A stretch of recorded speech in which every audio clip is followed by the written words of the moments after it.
오늘은 마가복음 7장 9절에 14절의 말씀으로 장로들의 전통 세 번째라는 제목으로 하나님의 말씀을 나누고자 합니다. 본 말씀은 또 이르시되 너희가 너희 전통을 지키려고 하나님의 계명을 잘 저버리는도다. 모세는 내 부모를 공경하라 하고 또 아버지나 어머니를 모욕하는 자는 죽임을 당하리라 하였거늘 너희는 이르되 사람이 아버지에게나 어머니에게나 말하기를 내가 아들을 유익하게 할 것이 고르반 곧 하나님께 드림이 되었다고 하기만 하면 그만이라고 자기 아버지나 어머니에게 다시 아무것도 하여 드리기를 허락하지 아니하여 너희가 지난 전통으로 하나님의 말씀을 폐하며 또 이 같은 일을 많이 행하느니라 하시고 무리를 다시 불러 이르시되 너희는 다 내 말을 듣고 깨달으라. 예수께서는 고르반에 대해서 말씀하십니다. 그들은 전통이 하나님의 계명보다 더 중요하다고 생각한 것입니다. 그러나 그들은 율법조차도 지키지 않은 것입니다. 그들은 전혀 깨달음이 없었습니다. 즉 하나님의 뜻보다는 사람의 생각대로 산 것입니다. 예수 앞에 나왔음에도 율법과 전통만 내세우는 그들은 하나님의 사랑이 무엇인지도 모르는 것입니다. 하나님의 생각은 사람의 생각과 다릅니다.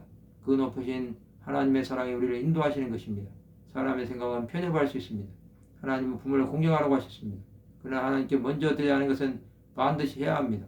그럼에도 부모를 공경함으로 하나님의 뜻을 이루어야 하는 것입니다.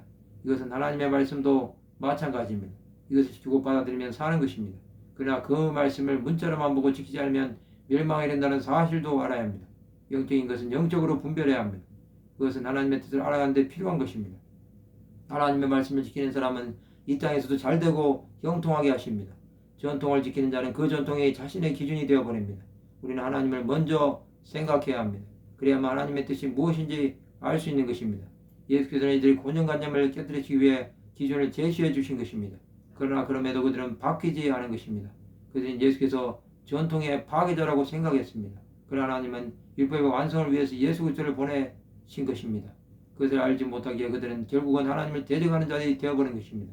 자기 생각과 다르면 받아들이지 않는 것이 사람의 연약함입니다. 그러나 다름에도 인정할 수 있어야 합니다. 그래야만 하나님의 뜻이 이 땅에서 이루어지게 하는데 쓰임을 받을 수 있습니다. 우리는 하나님의 생각으로 충만해야 합니다. 그래야므로 아버지의 선하시고 온전하신 뜻이 무엇인지 깨달아가는 것입니다. 이 땅에서 남은 삶이 그러한 하나님의 뜻을 분별하는 것이 되시기를 바랍니다. 우리는 하나님을 더욱 사랑하고 그의 나라와 의를 위해 드려지는 삶이 되어야 합니다. 말씀을 마치고자 합니다. 하나님의 뜻을 온전히 헤아리는 삶을 살아가는 하나님의 백성들이 되시기를 주님의 이름으로 축원합니다.